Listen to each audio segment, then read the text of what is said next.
ये कहानी है भोला की, जो नाम से ही नहीं बल्कि स्वभाव से भी बिल्कुल भोला भाला था। भोला के पिता नहीं थे। वो अपनी माँ शांति के साथ नंदपुर गांव में रहता था।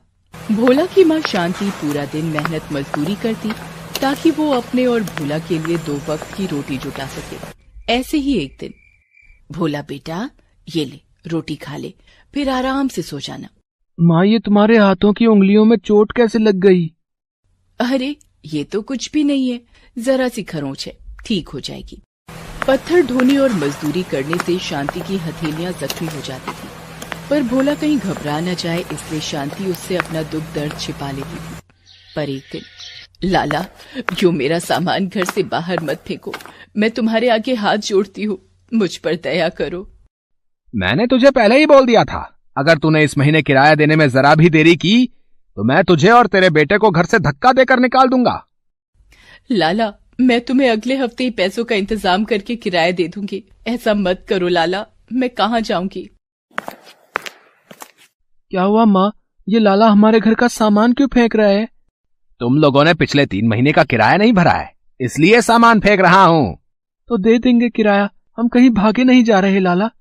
लो जी, ये देगा किराया, जो आज तक अपनी माँ के लिए 2 रोटी कमा नहीं सका। जैसा बाप वैसा बेटा। तेरा बाप तो तेरी माँ को छोड़कर किसी और के साथ भाग गया, और तुम दोनों यहाँ मुफ्त में मेरे ही घर में रहकर मुझे भिखारी बनाने पर तुले हुए हो, हैं? लाला बहुत हुआ, मैं तुमसे वादा करता हूँ, अगले 15 दिनों तक मैंने तुम्हारा सारा किराया ना चुका दिया ना, तो मेरा नाम भी भोला नहीं और मैं भी अपनी माँ का बेटा नहीं। अच्छा, तो 15 दिनों तक तू मेरा सारा कर्जा चुका देगा? चल ठीक है, मैं तुम्हें 15 दिन की और मोहलत देता हूँ। अगर अगले 15 दिनों बाद तुमने मेरा किराया नहीं चुकाया तो मैं तुम माँ बेटों को इस घर से तो क्या, इस गांव से ही धक्के देकर निकाल दूंगा। लाला 15 दिन की मोहलत देकर वापस चला जाता है।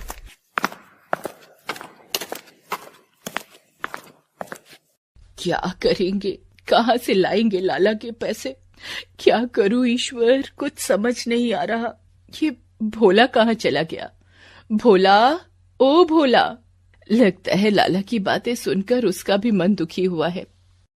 क्या करूंगा, 15 दिन तक पैसे कैसे लाऊंगा? लाला को तो मैंने कह दिया कि मैं कर्जा चुका दूंगा, पैसे कमाने के लिए कुछ तो करना ही होगा। सुनो सुनो, मुखिया जी के कहने पर गांव में कुश्ती की प्रतियोगिता का आयोजन होने वाला है, और ये मुकाबला बहुत ही एड़ी चोटी के कुश्ती पहलवान संग्राम सिंह के साथ होगा। संग्राम सिंह ने दूर दूर के गांव में कुश्ती की प्रतियोगिता को जीता है। अब इस गांव में भी वो अपना सिक्का जमाने आए हैं। जो कोई भी इस प्रतियोगिता में हिस्सा लेना चाहता है वो अपना नाम लिखवा सकता है। प्रतियोगिता की जीत का इनाम 50,000 रुपए है। अगर मैं इस कुश्ती प्रतियोगिता में भाग ले लूं तो मैं 50,000 रुपए जीत सकता हूँ। फिर तो हमारे सारे दुख दूर हो जाएंगे, माँ को भी कोई काम नहीं करना पड़ेगा। हाँ, मैं इस कुश्ती प्रतियोगिता में हिस्सा जरूर लूंगा। भोला घर जाता है और ये बात अपनी माँ को बताता है। माँ, मैंने लाला को वादा किया है कि मैं अगले 15 दिनों तक उसका सारा कर्जा उतार दूंगा। माँ, तुम कुछ भी कहो, मैं ये कुश्ती प्रतियोगिता में भाग जरूर लूंगा। नहीं भोला नहीं, मैं तेरी जिंदगी को ऐसे मुश्किल में नहीं डाल सकती। बेटे, संग्राम सिंह का नाम मैंने सुना है, वह बहुत बड़ा पहलवान है। तू मेरा इकलौता सहारा है, अगर तुझे कुछ हो गया तो मैं जिंदा नहीं रह पाऊंगी मेरे बच्चे। भोला अपनी बात पर डट गया था। अब उसे सिर्फ और सिर्फ ये कुश्ती प्रतियोगिता जीतनी थी। तेरा दिमाग खराब हो गया है भोला, तू जानता भी है संग्राम सिंह कितना बड़ा कुश्ती पहलवान है। अच्छे अच्छे पहलवानों को संग्राम सिंह धूल चटा देता है। हमारे गांव के बड़े बड़े पहलवान इस प्रतियोगिता में हिस्सा लेने से घबरा रहे हैं, और तू चाहता है कि मैं तुझ कमजोर को इस प्रतियोगिता में हिस्सा लेने दूं? सोच ले, अगर तेरी जान को कोई भी नुकसान होगा तो हम जिम्मेदार नहीं होंगे। मुखिया जी, मैंने अपना मन बना लिया है, अब मैं पीछे नहीं हटूंगा। मैं इस कुश्ती प्रतियोगिता में हिस्सा जरूर लूंगा। ठीक है, जैसी तेरी मर्जी। ओ लाखन, भोला का भी नाम कुश्ती प्रतियोगिता में लिख ले। भोला कुश्ती प्रतियोगिता में अपना नाम लिखवा लेता है, पर उसने कुश्ती प्रतियोगिता के लिए कोई भी तैयारी नहीं की थी। वो एक अखाड़े में कुश्ती सीखने के लिए जाता है। भैया जी, क्या आप मुझे कुश्ती लड़ना सिखा सकते हो? तू लड़ेगा संग्राम सिंह से?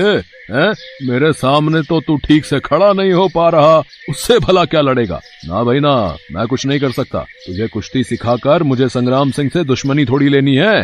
अब तो तुझे हनुमान जी ही बचा सकते हैं। उन्हीं से प्रार्थना कर कि वो तुझे इस प्रतियोगिता में लड़ने की हिम्मत दें। भोला निराश होकर अखाड़े से बाहर आ जाता है और सीधा हनुमान मंदिर जाता है।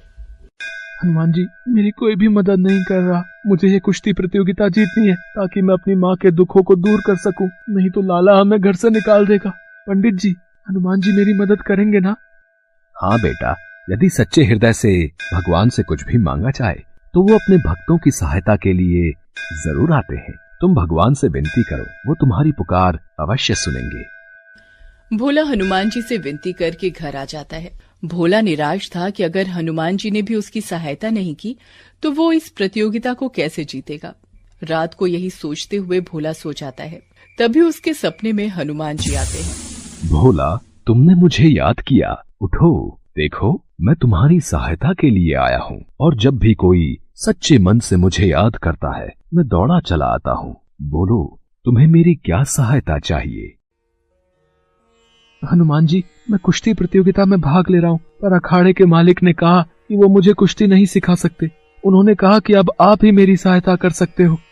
भोला, मैं जानता हूँ तुमने अपनी माता के दुखों को दूर करने के लिए ही इस प्रतियोगिता में भाग लिया है। ये देखकर मैं बहुत प्रसन्न हूँ और जो भी बालक अपनी माँ से अति प्रेम करता है मैं उसकी सहायता अवश्य करता हूँ। पर भोला, मनुष्य को जब धरती पर भेजा जाता है तो वो मुसीबतों से स्वयं लड़ता है, पर मनुष्य को उन मुसीबतों से लड़ने की ताकत भगवान जरूर प्रदान करते हैं, जो कि आज मैं तुम्हें दूंगा। इसलिए ये लो भोला, मेरी जादुई गदा। मेरे आशीर्वाद के रूप में ये जादुई गदा तुम्हें कुश्ती प्रतियोगिता के लिए तैयार करेगी और ये सिर्फ तुम्हें ही दिखाई देगी और किसी को नहीं। इस जादुई गदा के रूप में मेरा आशीर्वाद तुम्हारे साथ रहेगा। जय श्री राम। जब भोला का सपना टूटता है वह देखता है उसके सिरहाने एक चमकती हुई गदा रखी हुई है। जैसे ही भोला गदा को हाथ में लेता है, गदा अपना जादू दिखाने लगती है और गदा एक हट्टे कट्टे पहलवान का रूप ले लेती है। भोला के अंदर भी अद्भुत शक्तियां आ जाती हैं। भोला, मैं तुम्हें कुश्ती की सारी विद्या दूंगा, इसके लिए तुम्हें मेरे साथ लड़ना होगा। जय बजरंगबली, पहलवान रूपी जादुई गदा, मेरा प्रणाम स्वीकार कीजिए। वह पहलवान भोला को कुश्ती का अभ्यास करवाता है। जब कुश्ती का अभ्यास पूरा हो जाता है तब वो पहलवान फिर से गदा का रूप ले लेता है। अब तो रोजाना ही भोला उस पहलवान के साथ कुश्ती का अभ्यास करता था। धीरे धीरे भोला कुश्ती में माहिर हो जाता है। एक दिन भोला जब कुश्ती का अभ्यास कर रहा था तो वहां से मुखिया गुजरा। ओ भोला, मुझे तो लगता है कुश्ती प्रतियोगिता जीतने की फिराक में तू पगला गया है। अकेले अकेले ही कुश्ती का अभ्यास कर रहा है। नहीं मुखिया जी, मैं अकेला नहीं हूँ, हनुमान जी की गदा मेरे साथ है। लगता है सचमुच ही इसका दिमाग फिर गया है।